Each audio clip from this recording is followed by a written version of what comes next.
At 0414 hours local time, inside a Russian electronic warfare command post near Velyka Novosilka in occupied Donetsk Oblast, the officers on duty were locked in an emergency meeting over a single question they could not answer. Why did Ukrainian drones keep slipping through the most modern jamming network Russia had ever fielded?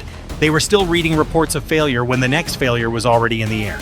40 miles to the north, from a hidden launch site near Pokrovsk, 12 Ukrainian FP-1 drones were climbing into the dark and turning south, each one carrying a 250-pound penetrating warhead, enough to fold that command post and its jamming systems into a heap of scorched metal. And there was a bitter symmetry to it. The machines Russia had built to strip drones of their eyes and ears were about to be hunted down by the very drones they were meant to blind. In the next 23 minutes, the question would stop being why the drones kept getting through and become how many would be left to finish the job. At 0417 hours local time, the swarm was still an ocean of dark steppe away from any eye that mattered, hugging the ground at 200 feet and holding 110 miles per hour. Then, Russia's SKVP airspace control network touched them. A loose cluster of slow, low returns at 37 miles, faint enough to argue about, solid enough to report. The alert climbed the chain and settled on the S-400 Triumf battery standing combat duty north of Velyka Novosilka, the outer ring, the layer Moscow trusted to end a strike before it could begin. On paper, the battery held every card. Its 9-1 N6E surveillance radar could rake the sky at ranges no propeller drone was built to survive, and its 9-2 N6E gravestone set could walk a 4-8 N6DM missile out to an interception point tens of miles away. But a radar's reach is only a promise made to the open sky. Against a target sliding along the folds of the land, it becomes an argument with the curvature of the Earth, and the Earth does not lose that argument.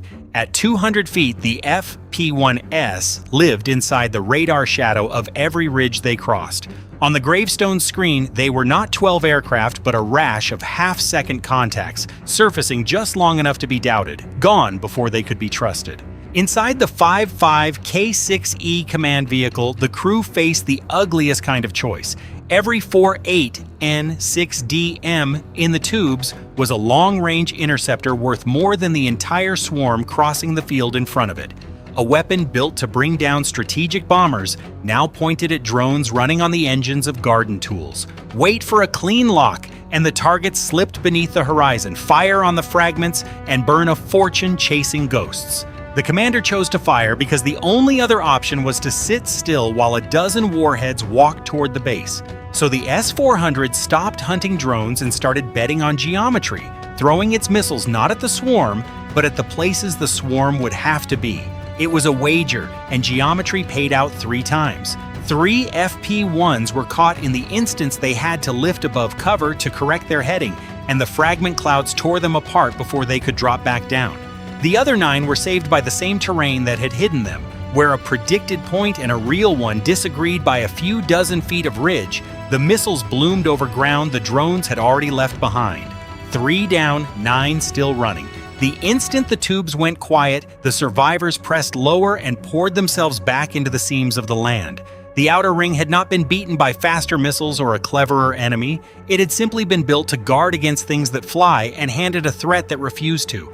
The S-400 was still whole, still lethal to anything that climbed, which was exactly why the FP-1s never would. They carried the ground itself toward the next layer in.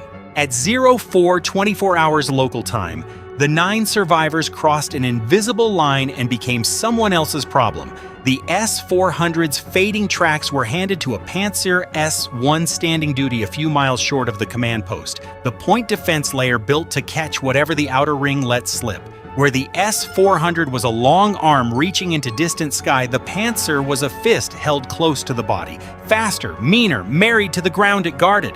Its 1RS-1-1E radar found the swarm at once, though never as 9 clean targets. They arrived as a low, broken chain, surfacing above the clutter and sinking back into it. The Pantsir did not mind. It carried 12 57E6 missiles that ran past Mach 3, and beneath them, 2 2A38M cannons that could throw 30mm rounds into the sky at a combined 5,000 a minute.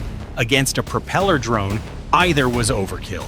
The one thing it did not own was patience. Its minimum engagement altitude sat near 45 feet, and a spent magazine took the better part of 16 minutes to reload. 16 minutes in a fight settled in seconds. That arithmetic was the whole game, and the FP-1s knew how to break it. As the first 5-7E6 cleared the tubes, the swarm switched on its onboard jammers and drowned the radar picture in noise. In an instant, the fire control computer was no longer tracking 9 drones. It was staring at a board where half the pieces were real and half were shadows, its clock bleeding out. It had to commit each missile before the range folded shut, and a machine forced to choose that fast chooses wrong. 2 5-7E6 caught real drones and tore them apart. The rest hunted phantoms blooming over empty steppe where a false return had lived for half a second. 7 FP-1s came through, and the Pantsir's tubes were suddenly dangerously light. With the missiles gone and the reload clock mocking them, the crew fell back on the only weapon in reach. The 2-2A3-8M cannons woke and began hosing the low sky, weaving a wall of metal across the approach and daring the drones into it. The FP-1s declined. They dropped below 45 feet, under the floor of the gun's effective fire, into an altitude no one designs a Pantsir to defend, and then one of them climbed. A single FP-1 lifted out of the weeds and offered itself as the one clean, unmissable target a gunner cannot leave alone. Every barrel swung toward it. For 2-3 seconds, the whole battery poured its fire into that lone rising shape, and in those same seconds, the 6 drones still hugging the earth crossed the gun line with not a round spent against them.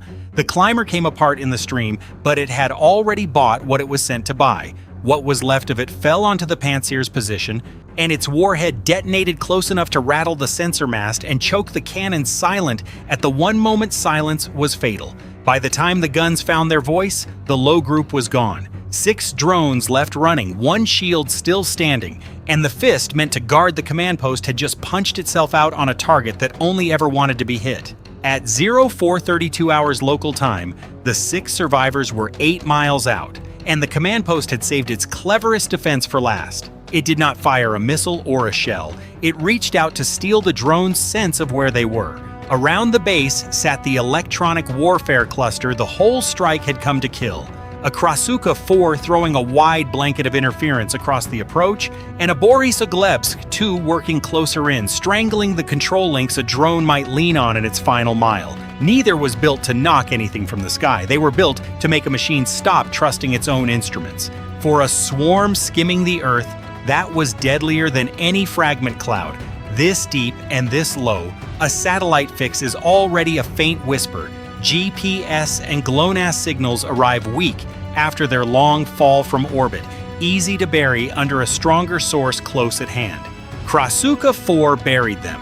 Borisoglebsk-2 chewed the correction channel into stutters and silences. A guidance system is only as calm as the information feeding it, and for a few seconds the information turned to static. 2 FP-1s running close together each mistook the other's confused signature for the aim point ahead. They banked at almost the same instant and slammed together over the fields of Donetsk. A single flash, a rain of debris, 2 contacts gone. The enemy had not shot them down. It had talked them into killing each other. That was the knife edge of the whole operation. If the 4 survivors scattered now, the mission would end in a field full of wreckage, guidance modules, flight memory, the fingerprints of the entire program handed to Russian intelligence. But Ukraine had built for this second. The control team switched the drones into anti-jam mode, and their CRPA antennas filtered out the roar coming up from the ground. To strain for the faint, correctly angled whisper falling from the satellites above. It was not about overpowering the jammer, but separating one true voice from a room full of shouting, for just long enough to matter. And then the FP-1 stopped listening to the outside world altogether. They flipped into autonomous mode, and from that instant no longer asked anyone, satellite or operator, where they were. The onboard processor fused inertial data with the forward camera and a terrain map loaded before launch, and began reading the ground the way a returning native reads a home street. The pitch of a rooftop, the angle of a road, all of it was familiar because this ground had once been Ukraine's own. The question changed underneath the jamming. It was no longer where does the signal say I am? A question Krasukha-4 could poison at will. It was does the shape ahead match the map I already carried? A question no jammer on Earth could answer. 4 FP-1s steadied, dropped lower, and bored on toward the command post, guided now by nothing the enemy could reach. The electronic warfare layer had taken 2 of them, but it could not take the last 4 because you cannot jam a machine that has stopped asking questions. At 04:35 hours local time, the 4 survivors were 2 miles out, facing the last thing between them and the command post. A pair of 2 S-38 Derivatsiya-PVO batteries thrown across the approach as the innermost gun line. Behind them, the base had stopped fighting the sky and started fighting the clock, scrambling to hide the command post and pull its officers out before the swarm arrived.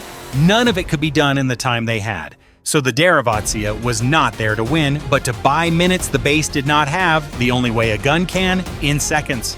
The Derivatsiya was purpose-built for this fight, a self-propelled 57mm cannon designed to swat low, slow, cheap the things from the air, throwing shells at better than 100 rounds a minute into the lane a drone had to cross. Against one FP one-on-one bearing, it was almost unfair. But a cannon is a searchlight, not a floodlight, blinding down a single lane and blind everywhere else. It can only point one way at a time, and swinging all that steel to a new bearing costs seconds a crew never gets back. The Ukrainians had refused to give the Russians a single lane all night and did not start now. The 4 drones split to 4 bearings 100 degrees apart, so that every second the barrels chased one was a second the other 3 had the sky to themselves. The batteries did what they were built to do. The 57mm fire caught the first FP-1 as it crested a low rise and walked straight through it. The drone came apart and fell burning short of the wire. But the instant those barrels committed to that bearing, 3 more drones were crossing from 3 other directions, and the guns could not be in 4 places at once. One battery hauled itself around toward the next threat and never finished the turn. A second FP-1 dove out of its blind arc, down through the last of the tracer, and drove its 250-pound warhead into the edge of the position. The blast threw soil and metal across the guns, staggered the crew, and choked the fire silent at the one moment silence was fatal. That was the crack in the door. In the seconds the cannon spent recovering, the last 2 FP-1s slipped through the gun line untouched and dropped low over the base, and there was nothing left between them and the target but half-raised netting and men who had run out of time, the camouflage unfinished, the jamming vehicles still in their revetments, the officers still inside. The drones needed no signal from anyone. The nose cameras were already matching the operations roof and the antenna field against the map they carried, holding aim through the smoke.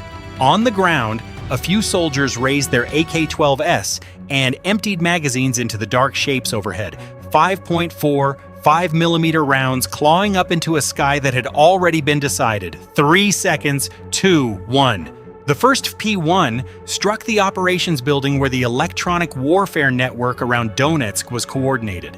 The warhead punched through the wall before it detonated, and the fireball tore down the corridors. Steel doors ripped from their frames, partitions flattened, signal cables sheared in a single pressure wave.